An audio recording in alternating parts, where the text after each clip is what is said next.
so I'm a YouTuber. I use YouTube primarily to kind of push out entertainment type videos based on everything from what goes on in my life to my passion for Raskaba to all sorts of stuff really. Yeah, I blog on my Facebook page as well about stuff, about being a young Hindu and stuff like that. So yeah, a mixture of things. Even when you were 7 or 8, what did you want to become when you were that old? When I was 7 or 8? Yeah. This is what I wanted to do. I wanted to be an entertainer for really? day one. So wow. Really, so that's perfect. I mean, everyone has one thing that they dream of, and then everyone has the other thing that they're kind of like doing just for the sake of the parents type thing. Mm-hmm. But I tried to like make it very streamlined into what I wanted to do. So I always wanted to go into like advertising, media, and working in something creative, basically. So if it wasn't being in front of the camera, it would be being behind the camera, like photography, videography, and design, things like that. So it's either in front of the camera or behind the camera. So something creative, basically. Okay. I mean, you started your channel like 1 to 2 years ago. So what was the real passion behind, Planet Parle? I started Planet Parle just over a year ago, and I started it because I felt that there wasn't much going on in the world of like Gujarati entertainment, and also because I didn't feel that there was anyone kind of addressing like what goes on when you're a young Gujarati, and also I felt that people kind of marginalized Gujaratis often in like mainstream South Asian media, and we didn't really have like a strong online identity. I felt that the definition of South Asian was very kind of North Indian, and we're not North Indian, saying we're West Indian, so it kind of annoyed me when people kind of marginalized us and weren't being innovative with our culture, or just limiting our culture to things like Navratri or wherever. That just annoyed me. I was just like, that doesn't make sense in my mind and the way I've been brought up. So. Okay. When we first talked on the phone, you were telling me how becoming a YouTuber or even an entertainer isn't for everyone, especially the line of work that you do. Can you explain a little bit about, why you think it's not suited for everyone, especially in our Indian culture, to become entertainers like yourself? I think you have to understand that you have to start very much from scratch in what you do. Like, be ready for not learning much, and be ready for not being recognized for years, and be ready for the fact that it's not going to be something stable that you can just go into an office and do your work and then, leave at like 5:30 or whenever your day finishes, or with a couple of extra meetings that might, I don't know. It doesn't work that way. It's very ambiguous. It's very kind of random, and it kind of requires you to make yourself a product, which can get a little bit tricky. Right. Because you have to kind of draw a line between like your true personality and then like your entertainment personality, and then build a bridge. So they're very connected, but you need to realize that it's not always the same. Not saying that you become a fake person when you're in front of the camera, but you kind of have to, develop yourself into something which you might not already be. It takes a lot of developing. It's not just something that's true. Yeah. You just do. I mean, with Planet Parle, this isn't my first YouTube channel. I used to do loads of other stuff on YouTube as well. But it did work. It was successful. People did watch it, but I kind of felt that I could do things better. And I was working with a friend of mine on that project, and it was just too difficult working with someone else. Not because we didn't get on and stuff like that, but purely because of timing issues and things like that. So it's one of those things that if you can start by yourself and push it in a way that you make it your life. I've had to basically give up a lot of my social life, a lot of my free time, a lot of television, a lot of PlayStation. It's just gone out the window. This is life now. Like, I have to be on the ball all the time. And even though it seems like I'm not doing a lot right now because I've not made a lot of videos recently, it's kind of like the calm before the storm. Like I'm prepping myself to really push out a lot more videos a lot more often and do a lot more things as well. Moving away from Gujarati stuff as well. Okay. Yeah, so, you mentioned how it's really busy and it's taking up a lot of your time.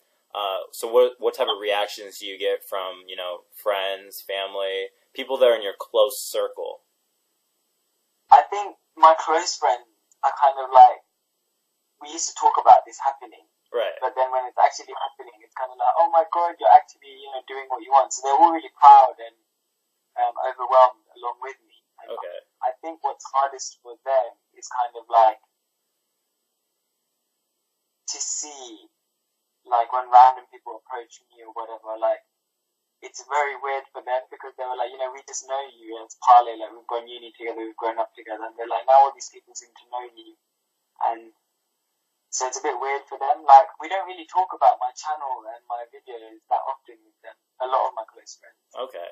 Because it's kind of like they've always known me to be that way, or to have my characters and things that I've written. They've known that I used to just talk about this all the time, that I'm going to be a YouTuber, I'm going to do this, I'm going to do that. So it's not something that's just come out of nowhere. They've known that it's been in the developing, and they've been really. Most of the friends in my close circle have been really supporting, which is really nice. But to them, it's not like, oh my God, like what's going on? Yeah. It's kind of like, okay, we knew that this is what you wanted, so it's great. Just keep at it now and make more videos. Okay. You said that now, like, even your friends are seeing that you're getting recognized in the public and stuff like that. Walk us through maybe like a favorite interaction that you got recognized somewhere and you were just like, wow. Wow. Okay. So I was driving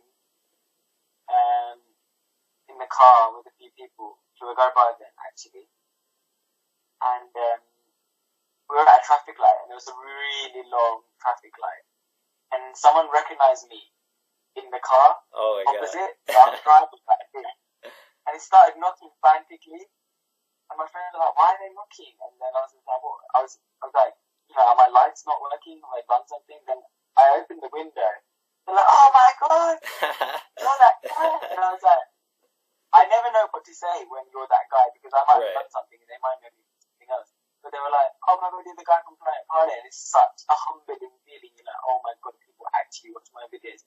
Never did I start making videos because I was like, I want people to watch them, or I want to build an audience, or I must be hitting this many views a week, or this. That's never ever been my intention. It still hasn't. If it was, then you would see me churning out videos week in, week out, just to build an audience. But that's just not been the way I operate. But yeah, that experience will always stick with me because I think my mom was in the car as well, and she was literally like, who are these people? Who are these crazy people? Right. I was like, I don't know. So that was absolutely crazy. And one time, similar situation, I was crossing the road in Wembley, which is like a really, really Gujarati area in London. So it's known as Little Gujarat. Yeah, my parents know. Yeah. And I was crossing the road, and again, same thing happened. They started horning, and they opened the window, and they're like, "Oh my God, you're Planet Parle." And you can imagine if it's a room, like an area full of mainly Gujaratis. Yeah. What it'd be like if someone's horning, and I'm just like trying to cross the road, just like a good person. Yeah, so I've had some interesting. But I have to say, it's really nice when people come and just say hello and just talk and just talk about their experiences. I'm not scared of them. It's just overwhelming because sometimes there are so many people around you. You're like, "Oh my God, I don't know any of you," and you know me. So it's a really strange feeling, but I love it. Like, love it. I do appreciate their love and support. I'm not like, "Oh, don't come near me." It's just a little bit weird in the beginning, but then after a while, I'm like all through it. And it's really nice, to be honest. That's how I've made some actually really close friends, like the people that I've met, and we've just got on so well because they've watched my videos and they can relate and we have the same like banter, the same mindset. So it's become an opportunity for me to make friends. Like, these are people that just watch my videos, but now, like, because of Twitter, Facebook, we've become really good friends, especially out in India. I've got some friends out there now I would have never known unless it wasn't for Planet Parle. So yeah, it's been an opportunity for me to find people more like myself, which is always nice. Okay. And so you mentioned like making all these friends. You probably made a lot of like even business professional connections. Talk us. Yeah. Yeah. So what type of opportunities opened up? Well, I wouldn't say opportunities open up. I think you have to make the opportunities. Right. You meet these people, they're doing stuff, and they don't lay out ideas to you. They're not really interested in that. They're more interested in how you can build a bridge with them and cross it. So, these people are kind of like, what do you have to offer and how can I help, rather than this is my idea, I want you to get involved. So majority has been like that, but then it has open opportunities for me to talk about things that really matter to me, like, the marginalization of Gujarati culture in South Asian media. Like, on Asian radio, we don't really hear very much Gujarati unless it's a specific regional show. We don't hear that much Gujarati music or, Gujarati type theme,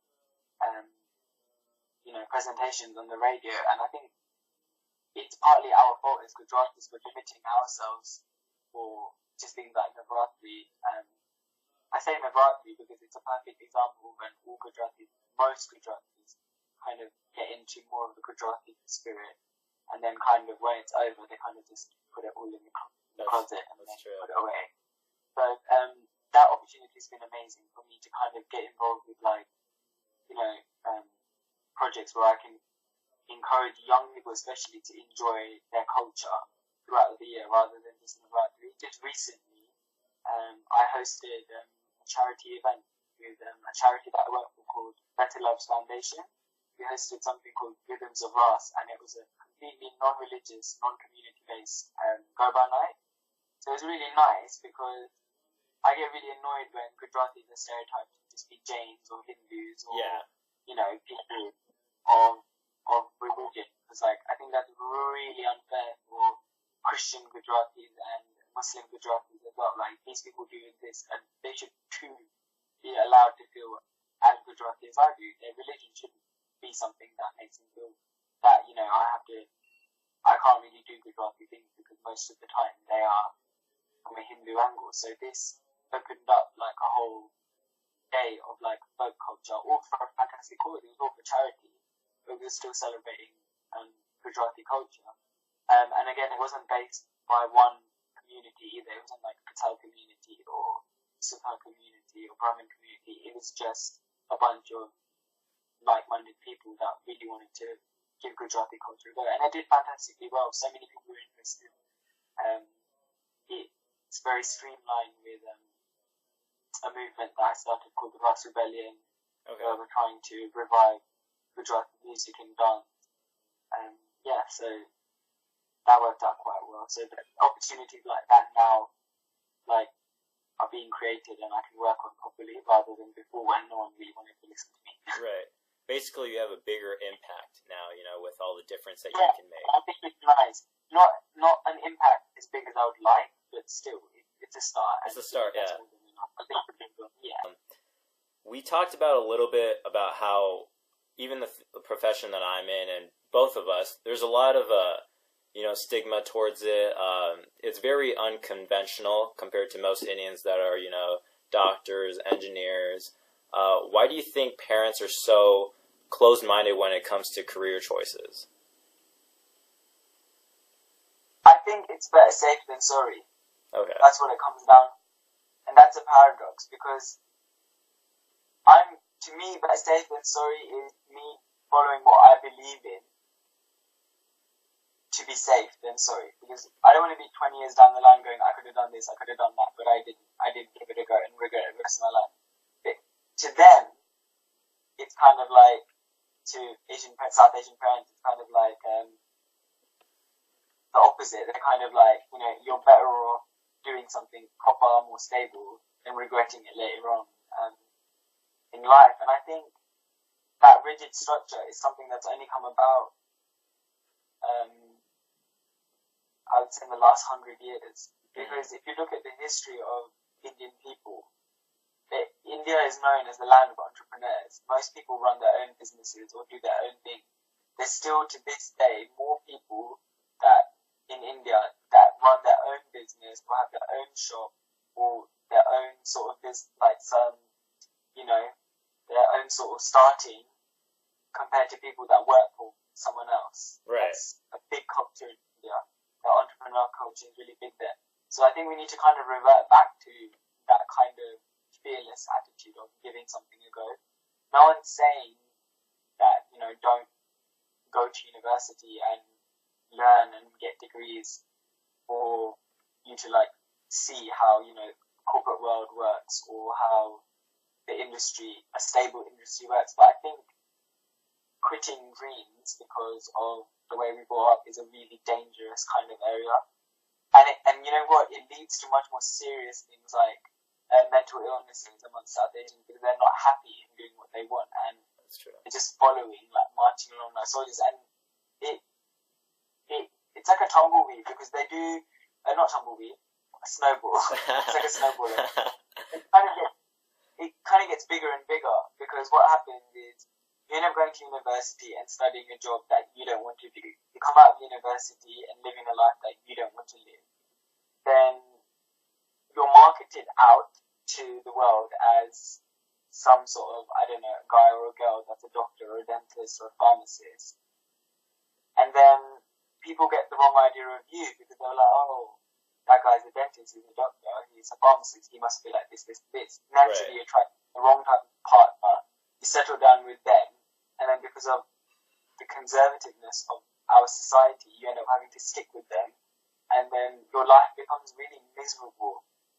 And I think the generation above me had it really bad, and this is probably why there's a lot of issues in South Asian culture, like depression and anxiety and things like that develop because people aren't happy in what they truly want to be doing. That's very true. And it's almost as if we're not allowed to do these things, but you know, your own happiness is very important. It's not a selfish thing to do. If you're happy, the people that are involved with you, your friends, your family, naturally they'll be happy because you'll be spreading your happy energy. So I think it's really important, but it's a very deep topic. It just comes down to how our work ethic. We've obviously moved away from India as South Asians in the West, and we've thought to ourselves, you know, like we understand the value of hard work, and we'd rather just do something that gives us some sort of stability and some sort of stable life. We'll get into some fan questions because I had a few of my friends ask some questions. Yeah. All right, so this one's from my friend Sai. What do you think about Gujarati parents when you come home from college and the way they treat you? Well, it's just like more college, isn't it? Come home. What did you learn? You need to do more work on it. I don't think my parents understood how hard university was for me. Yeah. Sometimes they did when they saw that I physically couldn't stand and I was like falling asleep standing. But you'll see a video about this. Hell yeah. Subject of university. As I said, I've got so many videos planned, but I've just not been in the position to churn them out or create them. But you will, definitely. That's just such a good subject that's definitely been on the list, so you will see stuff like that. Okay. This one's from my friend Vrishti. Talk to us about aunties and how they're always putting food in your mouth. Okay, so I'm quite a skinny guy because my metabolism's so fast. Yeah. So wherever I'm, automatically it becomes about my weight. Yeah. Anywhere. That's skin you need to eat. So I've always been fed. But it's so annoying being skinny because if you're not, I don't know, if you're bigger, I just don't annoy you. But because I'm so skinny, like, I'm always annoyed about food. Again, these topics that you're seeing, they're definitely going to be addressed. They're not like, I've forgotten to add this to my video list. It's definitely there. Okay, sweet. There's a whole video about perception and being a slim person or whatever, and the amount of hate you basically get from the community from being skinny. It's kind of like, if I was to turn around and be like, oh, but you're fat, that would be basically blasphemy. Like, that would be like me swearing at someone. But for them to, like, scrutinize me for being slim or whatever, as if it's my fault that my metabolism moves at, like, 1,000,000 miles an hour. But yeah, it's definitely on the list, that one. Sweet. Pani puri or palak paneer? Pani puri, for sure. Hell yeah. I'm all about that. Like, you can just eat it non-stop. Okay. When you went, I think you went to India a while back, or I think a couple months ago. I'm not sure because I saw an Instagram post. Do you think the Indians in Gujarat or everywhere, do they realize the Indian accent that they have? I don't think so. Yeah. I'll be like talking to a cute girl and be like, I love your accent. She'll be like, what accent? Oh. Yeah. I'll be like, big nothing. I said your hair. I really like your hair. Yeah. No, I don't think they realize. But I don't know, I think Indians in India speak better English than we speak here in the UK. Okay. Like, it's very well spoken in the sense their vocabulary is really good. And they take a lot of pride in speaking English properly.